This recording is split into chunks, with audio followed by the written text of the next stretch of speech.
Welcome back to Pretty Culture 101 with Nia Zamar. I'm your host, Tanya, and this week we're talking about the beauty myth. We talked about pretty privilege during our last segment, but I wanted to get into this idea of what pretty privilege means and what beauty means and this construct that we talk about, right? Because that's what it is, right? It's a construct, it's an idea, it's an institution.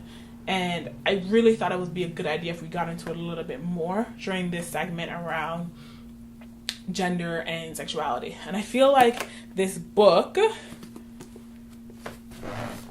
which I got from a friend, The Beauty Myth, I just started it. And I say just started, I want y'all to know I just started it. But it inspired me to be like, let me talk about this book. So this is how much I've read, okay? So I haven't read enough yet to really give it a review or talk too in depth about it. But some of the ideas that have come up in the first few pages have been enough for me to be like, okay, let's dive a little deeper into this one. So something that she says in here, the author is Naomi Wolf. Beauty is a currency system like the gold standard. Like any economy, it is determined by politics. I thought that was some dope shit, okay? I was here for that. She says the beauty myth is the quality called beauty objectively and universally exists. So that's the myth. The idea that this quality that is called beauty objectively and universally exists, which means that across all standard, across all tests of time, across all cultures, this idea of beauty is the same. And that is a myth. There's no legitimate historical or biological justification for the beauty myth. It is about institutions and institutional power. The beauty myth is always actually prescribing behavior and not appearance. I was like, okay, sis, you going all the way in. Honestly, I thought this book was dope and I was like, I have to share it. So let's start by thinking back, right? So think back to the first time, the very first time you thought about being beautiful and what beauty meant to you. The first time. When was the first moment in your life that you could think about that you're like, ooh, I want to be beautiful? I can bet you that you were so young at the time. Either one, you don't remember because you were that young, or two, it's etched into your mind because it was that impactful, because it has been impactful for many of us.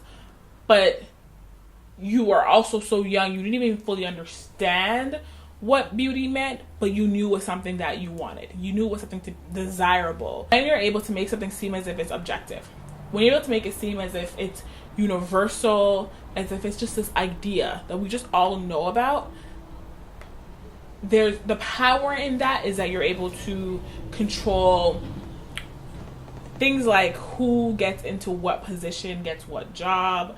You're able to control things like what representation we see in media and on television, and who is deemed beautiful enough to be in media and on television, what qualities they must have, and that therefore impacts the self-esteem of people watching, right? It impacts their understanding of people watching of who is worthy of being seen.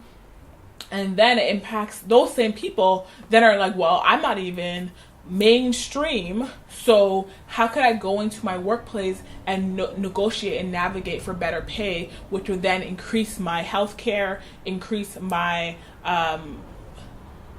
housing situation, increase my food security. So this makes sense to y'all. So I think it's important to understand that this thing called beauty is marketed to us as if it's just vanity. It's not that important. Don't think about it too much. It doesn't really matter. Don't think about it too much. But this idea of beauty is so connected to sense of self and identity. It is such a political thing. It's so effing political, y'all. Because if you do not see yourself represented, if you do not think that you are valuable, then how can you ever advocate for your own behalf? How can you go into positions and say, you know what, I deserve to be paid more? Or how can you even say that I deserve to have this position based on my skill sets, whatever, because it starts to be a thing of worthiness. And part of how we understand our worthiness is based on if we understand ourselves to be part of the desirables. that circle of who is seen as desirable. And then if you don't fit into that circle, you start thinking, well, I'm just lucky to have a job. And you don't necessarily feel like you have the same power that someone else would have. So the myth itself, and I want you to just recap this a little bit. The myth itself is the idea that beauty is universal and that beauty is this objective understanding. But the reality of it is that beauty is about power and institutional power and about subscribing to us behavior of what a beautiful woman does. So what femininity looks like in a woman, how she should speak, how she should act, what kind of job she should or should not have. So if she has a particular type of job, we start looking at her and questioning her womanhood. And as we question her womanhood and her femininity, I'm specifically speaking about women here, but this actually really transcends to other genders too. But we question her femininity, then we start thinking, well, it doesn't make sense for her to be doing this, or it doesn't make sense for her to be doing that. Or then we think it's a valuable reason to pay her less.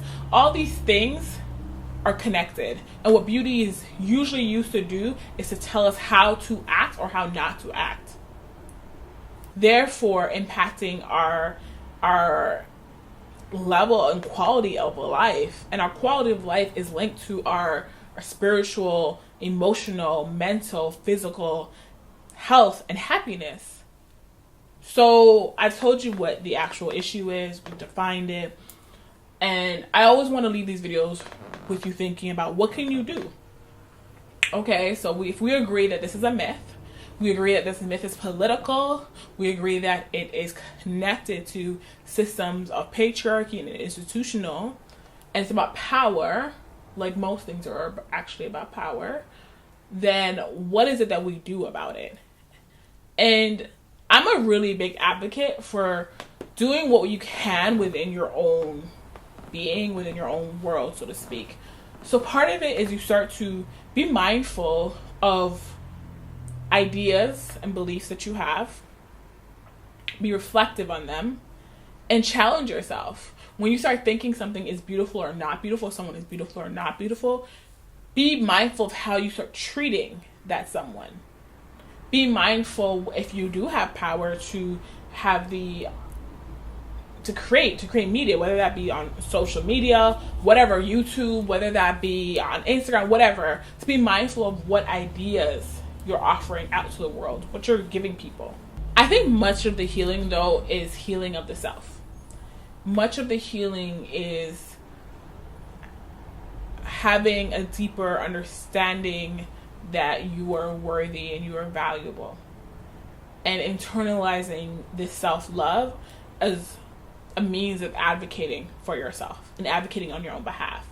Truthfully, if you just walk away from this video being able to see the lie and be like, oh, that's a lie, then I feel like I've done my due diligence and we had a great time here today. But that's what I offer up. And I'm curious from y'all, what do you do to combat this idea of beauty? To when you think about this, I call it pretty privilege, because it's the ways in which those of us who fit into certain categories of what is considered beautiful then are able to wield it as capital, and wielding as capital really is like having money. To be 100, it's access to be able to get money, not get money. Like, it really does mean that. And she talks about it a little bit more in the book around this idea of it being the beauty myth is about that, capital and politics. So whether you call it pretty privilege, beauty myth, whatever, it really encompasses the same idea of how politics and systems and economies are connected. So I say all of that to say that I'm invested in knowing more about what do y'all do? How are you navigating this? How are you finding peace, joy, and love while navigating some of these systems? Please comment below, and we'll talk next week. Stay safe. Love you. Peace.